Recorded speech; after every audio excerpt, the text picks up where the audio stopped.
Assalamualaikum warahmatullahi wabarakatuh. Alhamdulillah kita bertemu lagi dengan Cak Mus Channel. Kita akan membahas tentang pos Indonesia di ujung tanduk. Benarkah ini pertanyaan ya? Untuk episode yang 17. Kali ini kita akan membahas tentang apa kabar Posindo hari ini, Senin 27 Juli 2026. Sebelum itu saya akan menceritakan bahwa ada di antara ribuan yang menjadi pemirsa Cak Mus Channel terkait dengan pos Indonesia di ujung tanduk ini, ada dua komentar yang mengatakan, satu, sudahlah, sudahin, satunya, tidak usah diterusin. Saya sampaikan silakan ditonton episode 1 sampai dengan 16. Nanti akan secara holistik terbentuk informasi yang jelas tujuan saya apa.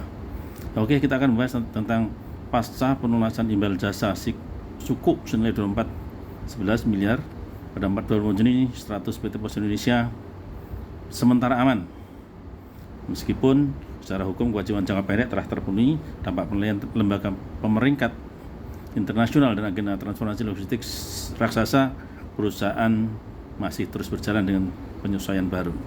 Ini perkembangan peringkat utang lembaga rating, bahwa ya kita kan dicurigai akan menjadi D. Alhamdulillah kemarin setelah diturunkan dari A menjadi C, mudah-mudahan bisa kembali lagi menjadi B dulu dan akhirnya menjadi A lagi gitu. Harapan kita seperti itu. Ini Fitch Rating mencatat volatilitas kategori C sangat tinggi sehingga proyeksi jangka panjang belum dirilis secara stabil. Bagaimana kondisi aspek operasional dan bisnis makro ya? Kondisi raksasa BUMN logistik ini di luar gejolak finansial, per 1 Juli 2006 Pos Indonesia secara resmi memulai mega proyek integrasi logistik nasional sebanyak 7 perusahaan. Nah, ini luar biasa. Nanti mudah-mudahan ini harapan kita yang akan memperbaiki PT Pos Indonesia ya. Skema integrasi 7 BUMN logistik super holding proses ini disahkan pada penandatanganan shareholder agreement SHA dan akta penggabungan konsolidasi di bawah naungan Badan Pengelola Dana Antara Indonesia. Mekanismenya, entitas yang melebur ya, jangkar utama Pos Indonesia yang ditunjuk oleh pemerintah sebagai induk jangkar utama ekosistem super holding logistik nasional. Mantap ini. Entitas bertahan Survey PT Multi Terminal MTI ditetapkan sebagai perusahaan wadah yang bertahan secara operasional selama masa transisi. Nah, siapa aja sih perusahaan-perusahaan itu? 6 perusahaan yang melebur itu, yang pertama adalah PT Prima Indonesia Logistik PIL, anak usaha dari Pelindo. Kemudian PT Pos Logistik Poslog, anak usaha Pos Indonesia. Kemudian PT Sarana Bandar Logistik SBL, anak usaha Pelni. Kemudian PT KBN Prima Logistik, lalu Varia Usaha Dharma Segara VUDS, dan Krakatau Jasa Logistik. Ini yang memperkuat itu ya. Target jangka pendek dan jangka pandang, fase transisi penyatuan sistem hukum, keuangan, dan standarisasi operasional dari hulu ke hilir. Ekspansi lanjutan, pemerintah berencana menambahkan 2 hingga 8 BUMN sehingga target nanti entitas itu akan terkumpul sebanyak 15 entitas terintegrasi. Nah, tujuan utamanya adalah mengeliminasi tumpang tindih layan pelabuhan, pergudangan, dan distribusi demi memangkas biaya logistik nasional yang masih tinggi di ASEAN. Ini sangat mulia dan mudah-mudahan bisa tercapai ya. Kemudian estimasi pemulihan peringkat utang pasca pembayaran suku itu ada potensi rebound rating. Kemudian juga tantangan dan sentimen negatif yang mengganjal, yaitu adanya koreksi. Pos Indonesia baru saja melaporkan adanya koreksi pembukuan laporan keuangan nasional bernilai fantastis mencapai 9 triliun akibat temuan rekayasa finansial masa lalu. Pengetatan asumsi dukungan pemerintah kasus gagal bayar jangka pendek ini membuat lembaga pemeringkat lebih konservatif. Analis menilai bahwa pemilihan ke peringkat semula menjadi A akan memakan waktu cukup lama karena Pos Indonesia harus membuktikan efisiensi tata kelola di bawah direksi baru terlebih dahulu. Nah, kemudian koreksi pembukuan fantastis sebesar 9 triliun tadi merupakan langkah bersih-bersih laporan keuangan secara drastis setelah ditemukannya ketidaksesuaian pada data audit periode 2023 sampai 2025. Mengapa terjadi koreksi hingga 9 triliun? Yaitu aksi bersih-bersih ini, Direktur Utama Pos Indonesia Pak Muhammad Iskandar Kunaifi melaporkan bahwa 9 triliun ini merupakan akumulasi salah saji atau ketidakakuratan pencatatan keuangan dari 3 tahun buku berturut-turut 2003, 2004, dan 2005. Indikasi penggelembungan pos financial berdasarkan evaluasi Danantara, manajemen terdahulu diduga melakukan rekayasa laporan guna memperlihatkan performa korporasi yang sehat di atas kertas, padahal arus kas real perusahaan mengalami tekanan likuiditas akut hingga berujung pada insiden gagal bayar sukuk kemarin itu. Nah, fokus pada akar masalah, Chief Operating Officer Danantara Pak Doni Oskaria menegaskan bahwa pihaknya melarang manajemen melakukan perbaikan formalitas belaka.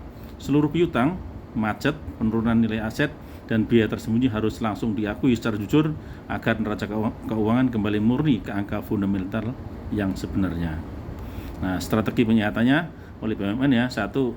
Restrukturasi total utang, meninjau ulang seluruh struktur penempatan dana, memotong komponen biaya operasional internal atau cost reduction ya, dan manfaatkan transaksi antar BUMN intercompany untuk mempercepat pelunasan kewajiban. Membalikkan kerugian bisnis inti, jadi fokus penuh pada operasional utama pos agar dapat segera menghasilkan arus kas positif. Jika bisnis inti masih negatif terus, tidak ada gunanya, kata Pak Doni saat mengontrol lini masa perbaikan bisnis pos. Kemudian pengawasan berbisnis target terukur, jadi setiap divisi di dalam Pos Indonesia harus memiliki KPI yang ketat dengan tenggat waktu penyelesaian masalah keuangan yang jelas. Jadi menggunakan BPIS harusnya ini.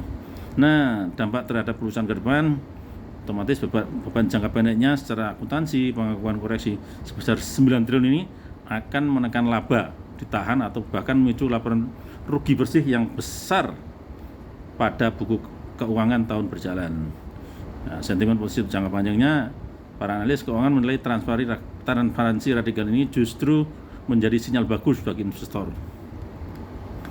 Ini rencana taktis pemulihan arus kas mandiri 6 bulan ke depan, itu efisiensi struktur biaya jangka pendek, kemudian akselerasi pendapatan konsolidasi, digitalisasi penuh layanan retail, jadi optimalisasi aplikasi Postpay dan Pos Saja ditingkatkan untuk memangkas biaya transaksi manual di loket fisik. Manajemen menargetkan pertumbuhan pengguna aktif digital sebesar 25% dalam 1 semester guna mengamankan dana murah pihak ketiga atau float fund yang stabil. Lalu reaksi pemegang obligasi dan suku bagaimana setelah terjadi selama ini? Apresiasi atas komitmen ganti rugi, langkah Pos Indonesia yang tidak hanya membayar imbal jasa tapi juga menyetor dana kompensasi keterlambatan ke KSEI, luar biasa.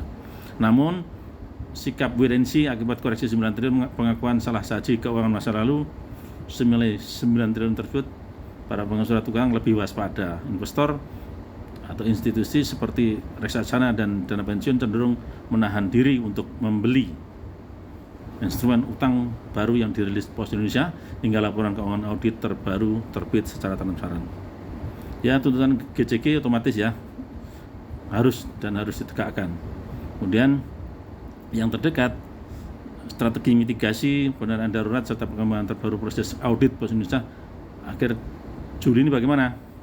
Ini strategi Danantara mengamankan pendanaan darurat jika arus kas Pos Indo kembali tertekan di masa transisi merger.